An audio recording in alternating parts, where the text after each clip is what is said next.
Dion win. Hi everyone, welcome back, maybe welcome for the very first time, and I'm here with my top 25 films of 2021 just for you. And within this year, we've had a lockdown, we have had the reopening of cinemas, the backlog of 2020 films came and kind of took over a big chunk of cinema time, and the 2021 films that we got to see were fucking impressive. 2021 was a year of real good indie foreign language cinema, and obviously we're not here to talk about blockbusters because it's not my thing. And truly, I've fallen in love with directors for the millionth time. I've discovered new directors, found kind of genres I never knew I was interested in, and I feel like this list kind of tells you everything about the year of cinema that I had. So enough introducing, let's get to it. At 25, we have Gagarin from Fanny Leotard and Jérémy Trouille, and to be honest with you, this film is on Mubi right now. If you haven't seen it, please do. It just went under the radar in the cinematic releases it had in the UK, and it's fucking disgusting. It is an absolutely fascinating piece of French cinema that really discovers youth and how we kind of discover each other and how we kind of come to terms with our choices and how we become ourselves. Seriously, stop watching this if you haven't seen it and go watch Gagarin and then come back, because it is that good. At 24, we have another French film, and it is Les Olympiades from Jacques Audiard. And again, very similar to Gagarin, but a bit more mature. It's a really fascinating intake of how to find love in the modern era and how people are just passing ships in the night and utilizing their kind of mobile phones, dating apps to kind of find each other. But what I really loved about this is three really interesting characters, fascinating stories, one written by Celine Sciamma, and it all just kind of merged into one, into making something really hilarious but deeply profound. At 23, The Power of the Dog from Jane Campion. Flipping heck, I haven't talked about this on the channel, but I have written a review on Movie Maker, so go over there to check it out. But really, it was an absolutely gripping tale of discovering kind of masculinity, of trying to immerse yourself in becoming who you want to be. And I really do think this is Benedict Cumberbatch's greatest performance ever. The scope of this is amazing. It is absolutely god level cinema filmmaking from Jane Campion, and Johnny Greenwood's score is wow, spicy. If you haven't seen it, it's on Netflix right now. Christmas watch list. Go for it. At 22, Parallel Mothers from Pedro Almodovar. I really dug this movie, and it's still kind of ingrained in the back of my head. I think it's one of Penelope Cruz's best performances for Almodovar. I really love this kind of idea of having two women kind of confronting motherhood in such different ways. I found it to be the usual kitchen soap drama of Almodovar, but there was a lot more tenacity and a lot more drama within it, and the aesthetic is beautiful as always. At 21, a film that I did not see until the other day, but Matrix Resurrection from Lana Wachowski. Holy fucking Christ. It was just amazing. I genuinely could not believe the experience that this took me on. And if you kind of know Lana's story over the last couple of years, she has been going through a lot, losing her parents and everything. And it has kind of gone into Resurrections. It is such a deeply profound sci-fi opera that belongs to the ages. It's my favorite of the Matrix sequels now, because obviously you cannot top the Matrix, but there is so much love in this film. There is so much fascination, and Keanu, oh my fucking god, just what beautiful cinema. If you can go see this in the cinema over Christmas, please do.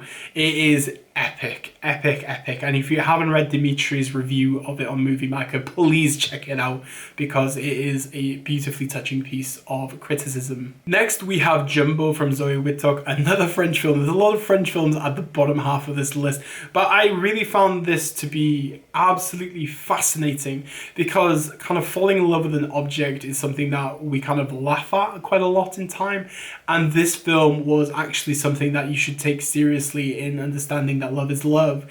And I think Nomi Melon, who also is in the Olympiad, she was absolutely phenomenal in this film. And I think she's one of the best actors in France at the minute. But within Jumbo, I've just found it to be like another level to her kind of prowess and how she can deliver such a unique and authentic performance. And number 19, and I'm sure some people will be kind of scratching their heads with this, but Drive My Car from Ryusuke Hamaguchi. I have 2 Hamaguchis on my list, but Drive My Car is my second favourite of his this year. I think Drive My Car is absolutely fascinating, and the idea of kind of Murakami, Hamaguchi coming together is something that I really loved, and it's kind of perplexingly amazing how he managed to convert a short story into a 3-hour epic. And I found it to be so beautiful, so poetic, but the other one that we'll talk about later on is much better in my humble opinion. And number 18, we have Zack Snyder's The Justice League. And yes, as you probably know, I am a huge Zack Snyder fan. And once I got to see Zack Snyder's Justice League, I was just head over heels. I thought it was everything that Zack Snyder wanted to make and wanted to bring to the table. It gave justice to Affleck, it gave justice to Gal Gadot, it gave justice to Henry Cavill, Ray Fisher, Ezra Miller, even Jason Momoa. I thought this film was epic. 4 hours of comic book goodness, and actually the best comic book film of the year. Spider-Man No Way Home can F off right now. But yeah, release the Snyder Cut Part 2, eh? And number 17, we have Malignant from James Wan. I've not spoken about this on the channel, but fuck me, this my favourite horror film of the year by a country mile. I think James Wan really just grabbed us and just said, fuck you, this is non-conformist stuff, and I'm just gonna go to hell and back with you. The prison cell scene is fucking amazing. It's one of my favourite scenes in cinema this year, and really knocked it out of the park. One of my favourite James Wan movies, and it just made me kind of fall in love again with horror cinema. 16, The Lost Daughter from Maggie Gyllenhaal, one of the best directorial debuts of the year, no question of a doubt. It still lingers in the back of my mind. If you haven't seen it, it is available on Netflix right now. It really is something that I found to be so captivating and so tragically beautiful. I think Olivia Colman's performance is her best performance. She should really be getting a lot of recognition for this, but we shall see. But I think it's so challenging to kind of tell the story of a mother who maybe did not want to be a mother, and I think it's so harrowing but also so enlightening to watch, and if you haven't seen it, please do. Number 15, The Souvenir Part 2 from Joanna Hogg. I loved the sequel to The Souvenir Part 1. I think this sense of criticism within filmmaking is really fascinating, and to kind of critique your life through creating film is something so beautiful and really powerful, and everything about that film was so engaging, funny, and one of the best supporting actor performances of the year is Richard Ayoade. He deserves a lot more love than what he gets, but I really enjoyed Souvenir Part 2. Number 14, one of my most anticipated films for the last kind of decade, Annette by Leos Carax. And as a musical, it's not my favourite musical of 2021, and we'll get to that later, but I really loved Annette. It's something that has kind of grown on me. I've watched it about 3-4 times now. I think it's so beautiful, it's so taboo-esque. I love the way that it just kind of goes down this rabbit hole and just unleashes everything that Carax is so well known for. And it really just shows how well Sparks kind of composed such a beautiful and on-point musical. At 13, we have Ben Wheatley's In the Earth, and this is one of the earliest films I saw in 2021, and it really stuck with me. I think it's a really fascinating kind of paranoia-inducing observation of a pandemic and what can happen, and I really enjoy this kind of like folklore aesthetic that it has. It's short, sweet, and really to the point, and if you haven't seen it still, please check it out. It's one of Ben Wheatley's best films, and back to best performance from him. Next up, we have Ingrid Siflik's Ninja Baby, and again, this one went under the goddamn radar. I thought this was an absolutely fascinating piece of cinema that explored two people having a child that weren't in love with each other. It's funny, it's artistic, it's so witty and clever. I don't understand why people just don't love this film. I know a couple of people that do, but it really deserves a lot more praise than what it got. It's seriously, it's up there, and it's why it's so high on my list. At 11, we have Pleasure from Nina Thiberg, and this, again, one of the earlier films I saw in the year. I thought it was such a fascinating exploration into the porn industry in LA and how kind of people go into it not knowing much, and you see this kind of brutal side to it. And I think what Nina does so well with this film is she actually shows this kind of tumultuous side to it, and this very seedy and very dark side, that there is so much control by the people that make it rather than the actors themselves.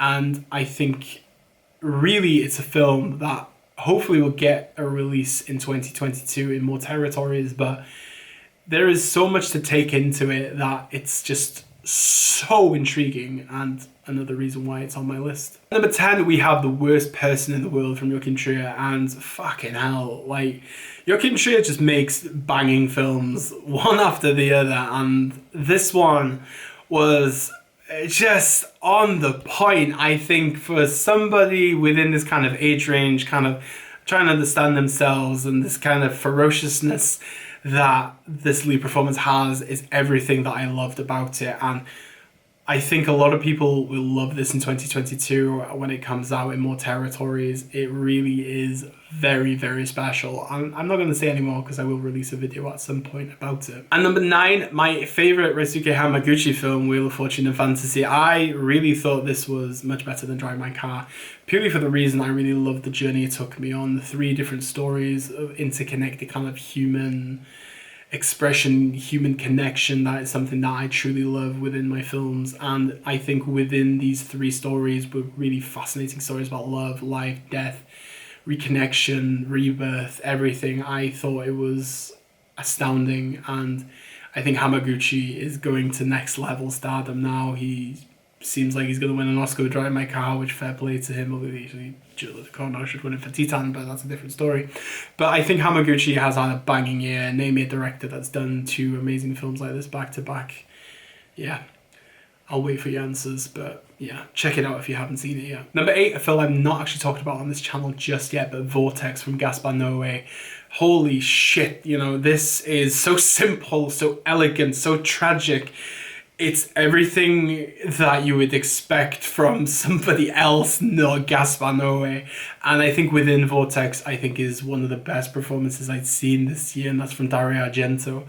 I think it's a really painful film to watch, but I think it's kind of Noé kind of exploring another side of him, and it's a side that I never thought I would see. And I think for a guy who almost lost his own life this year, I think it's just astounding. And next year when it comes out, people are going to love it. I hands down, there'll be a full review of it coming on my channel in January. I promise. It's so fucking good. And number 7, we have Mike Mills' Come On, Come On. And I love this sense of sentimentality this film has about an uncle reconnecting with a nephew. I can relate a lot to this with my own niece. It's something trying to understand children. I don't have children myself, but kind of going into their world and trying to understand what they're going through, even through very tumultuous times.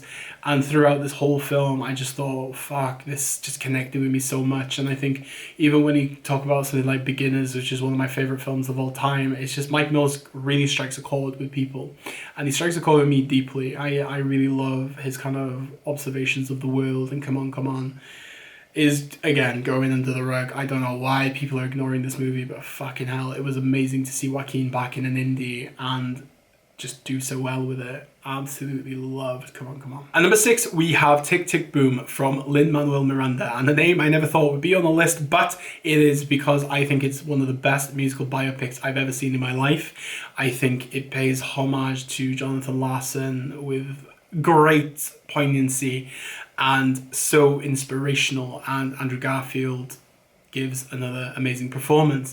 For me, what really connected with me the most with this film is that Jonathan Larson is me. Jonathan Larson was working a shitty job, was trying to push it in the industry that he wanted to be in, and that's me. That's been my life up till now. You know, I've been pushing and pushing to actually get into an industry that I really want to be part of, and I'm so fucking grateful that that is my job now. This is what I get paid to do. I get to make movies. I get to help young people make cinema. I get to talk about movies. I get to do a lot of stuff that I never thought I would. And this is why I connected so much with this story. Jonathan Larson's legacy is massive.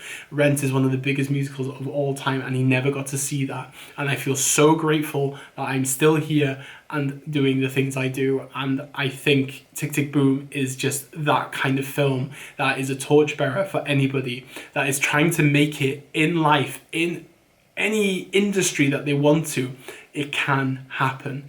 And Andrew Garfield is amazing. I think he's had a fantastic year between Mainstream, Isa Tammy Faye, Spider-Man No Way Home, and this. I think he is one of the best working actors out there right now. And if he doesn't win an Oscar for this fucking film, I will lose my shit. But Tick Tick Boom is fucking amazing. And if you haven't seen it, it is on Netflix right now. And number 5, In Front of Your Face from Sang-soo, one of my favourite Sang-soo films ever now. I think it was beautifully made, really interesting how this kind of mystery unfolded.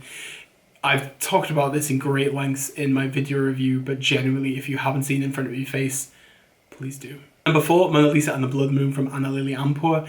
I fucking love this movie. It was a piece of pulp cinema that really just grabbed me, and I just had a blast with it. The music is great. I think the performances are fascinating, and it just throws you in a situation and this world builds right in front of you. I think it's really something that a lot of people will love, especially if you love genre cinema.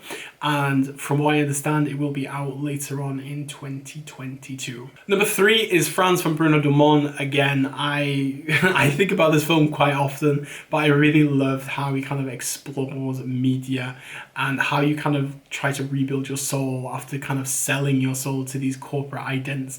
I think Léa Seydoux carries this film with great purpose. Very funny, very comedic, and I think Bruno Dumont kind of just gives so much to this film. It kind of goes back to classic Bruno Dumont that I love, and it's so observational, so off-keel, and if you haven't seen it, check it out. But great performance, great film, and that's why it's number 3. And number 2, Licorice Pizza by Paul Thomas Anderson.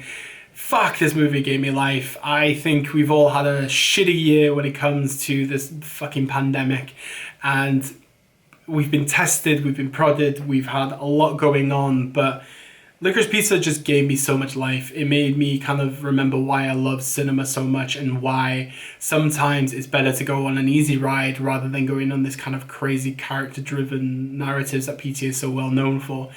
I rewatched all of his films before I watched this, and I fell in love with PTA again. He's just one of these people that I think he's a master of cinema, probably one of the best working directors out in the world right now, if not the best, along with David Lynch, of course.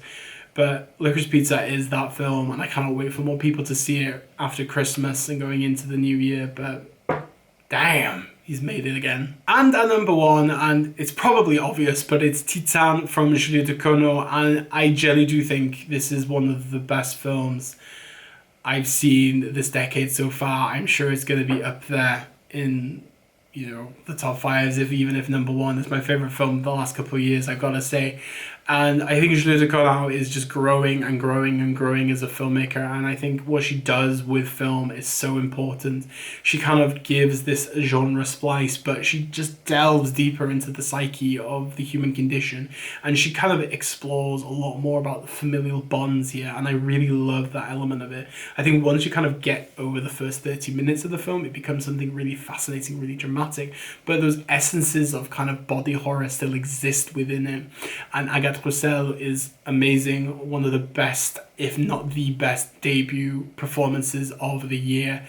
The recognition this film should be getting is not there, and I think that's disgusting. I think it's purely because of the shock factor of the film, but it has a lot more to say, and this kind of this essence that Julia Ducournau is so well known for. You saw with Raw, you see it with even all of her short films. She is a human director. She really builds narrative with characters and not shock. The shock is there, yes, to kind of take you on this journey, but it's the experiences and the emotional drive of the film that what makes it even better, and that's why Titane is my favourite film of 2021. Right then, that was my top 25 of 2021. Please let me know in the comment section below what you thought of my list and what was your favourite films of the year. I just want to say a massive thank you to anyone and everyone that comes to this channel, subscribes, follows, likes, dislikes. Even though you can't see the dislikes anymore, I love a good dislike because it drives me forward to make more content to piss you off, but it's okay. And I just want to say a massive thank you to friends, family, everyone that's just kept me going, kept me inspired, and there is so much love within the people that I know. I just want to say thank you from the bottom of my heart.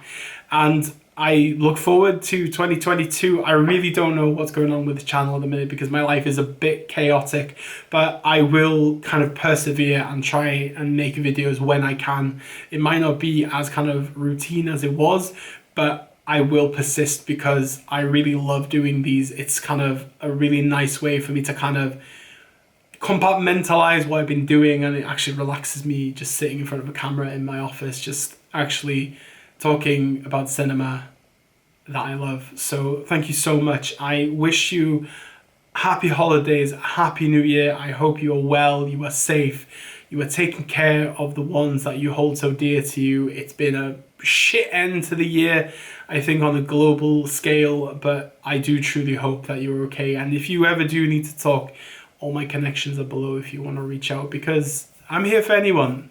If you're here for me, I'm here for you. So please take care of yourselves, and Merry Christmas and have a happy new year. So bye-bye.